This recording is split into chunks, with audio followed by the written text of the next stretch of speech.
one family was lucky enough to run away to Poland, from Poland go to Russia. They moved there. They entered the synagogue after the synagogue was burned and was able to save the Torah and took it out of the Russians. And even during all the communist years, your neighbor was able to keep the Torah there. Then they moved to Israel and they sold the Torah, and now the Torah is here. Every single person that originally touched the Torah are dead. You know, they all perished in the Holocaust. So this is a Torah that shows, that is a little metaphor for Judaism, because this Torah, in the beginning, just saw darkness and destruction. And most of the people that were in touch with this Torah are not here anymore. But on the other hand, this is the Torah in the world that has traveled the most. This Torah goes to Europe at least once or twice a year. This Torah is going with me to Australia, have been with me to China, to Vietnam, to every single country in South America, and most of the countries in Central America, and at least 20 times to Mexico. And through that, it saw hundreds and hundreds and hundreds and hundreds of conversions. Because most of the conversions we do in Miami, we use the other Torah. But this Torah, in reality, is very special because it saw the death of Judaism, and now it's seeing the rebirth of Judaism. And what I'm going to do is that I'm going to pass this Torah literally to Rabbi Rubinstein, that will pass to you, and you receive from Rabbi Rubinstein this Torah literally as symbolically we received since it was given at Sinai. Torah by Torah, generation to generation.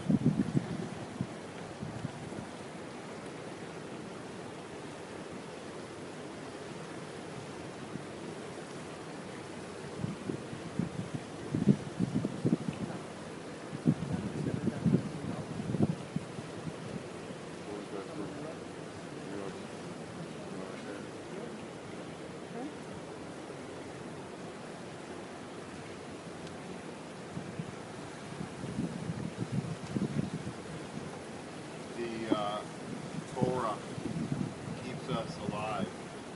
It's very interesting.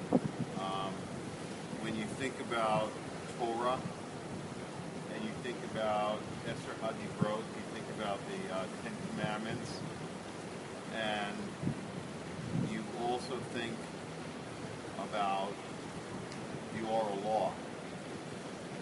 When you go back to what Judaism is all about, is not the beginning of Judaism, but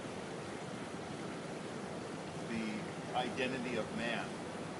And the first three misdeeds or mistakes that people made was the eating of the fruit of the tree, and then the murder of one brother against the next. And before that, there was the sacrifice, where one was not accepted.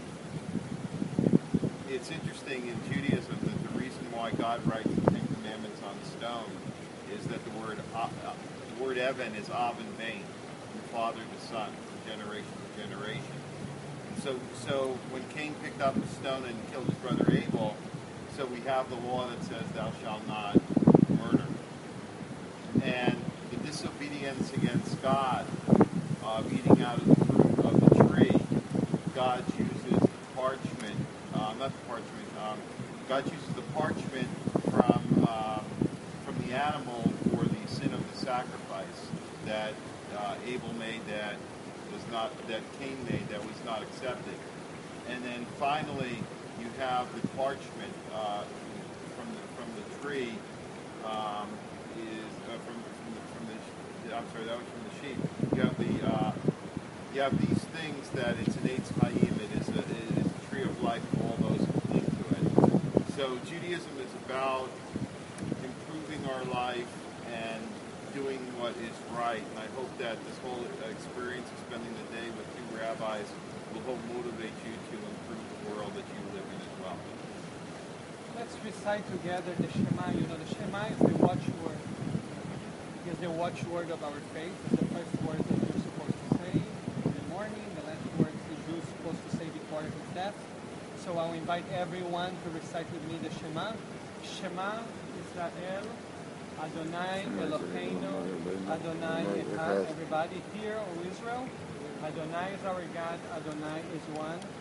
I'll pray the Ve'ahavta. I'll pray Ve'ahavta in Hebrew. Then we can pray all together in English. ואהבת את אדוני אלוהיך בכל לבבך ובכל נפשך ובכל מאודיך וחיוך הדברים האלה אשר אנשים מצווך יאמר לבביך ושמרתם לבניך ודיברת בם וששנך בביתך ובלך בדרך שותך ובקומך ושגם לראות על ידיך וחיות את התפק בעיניך ושמרתם על מזוזות ביתך ובשעריך למען תזכרו ועשיתם את כל מצוותיי וכיתם קדושים לאלוהיכם אני אדוני אלוהיכם אשר הוצאתכם מארץ מצרים לחיות לכם לאלוהים אני אדוני אלוהיכם. You shall love Adonai your God with all your mind, with all your strength, with all your being. Said these words which I command you upon your heart. Teach them faithfully to your children. Speak of them in your home and on your way, when you lie down and when you rise up. Bind them as a sign upon your hand and let them be a symbol before your eyes. Inscribe them on the doorposts of your house and on your gates. Be mindful of all my mitzvot and do them, so shall you consecrate yourself